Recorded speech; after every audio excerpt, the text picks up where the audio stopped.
Hi everyone, today we're diving into a topic that continues to spark debate among fans and critics alike, and that is the real impact of The King, Eternal Monarch on Lee Min-ho's career, because while the series was highly anticipated and backed by a major writer, its reception turned out to be far more polarized than expected, leading to discussions that go beyond simple success or failure and instead touch on broader questions about storytelling, audience expectations, and star power in a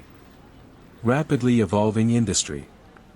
When the drama first aired, it carried enormous weight, not only because it marked Lee Min-ho's return after military service, but also because it paired him with Kim Un-suk, a writer known for delivering massive hits, which naturally set the bar extremely high.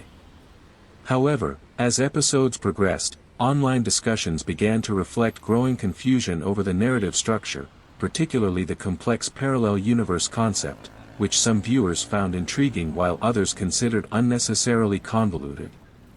What makes this situation particularly significant is how Lee Min-ho's performance was evaluated within that context, because instead of focusing solely on his acting, much of the discourse shifted toward whether even a top-tier actor could anchor a story that audiences struggled to follow. On platforms like Reddit and international forums, viewers debated whether his portrayal was restrained to match the character's royal demeanor or whether it lacked emotional depth, illustrating how perception can vary dramatically depending on narrative clarity.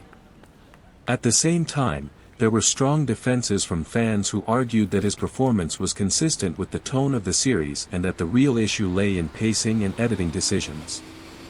Industry commentary later suggested that the show's global streaming performance was more favorable than domestic ratings might indicate, highlighting a growing divide between Korean viewership patterns and international consumption habits.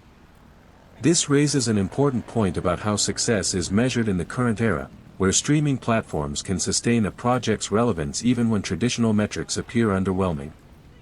Looking back, The King, Eternal Monarch, did not damage Lee Min-ho's career in the way some initially feared, but it did expose the limitations of relying solely on star power to carry complex narratives. So the real question is not whether the drama succeeded or failed, but what it revealed about the changing dynamics of audience engagement in global entertainment, and whether actors like Lee Min-ho need to adapt their projects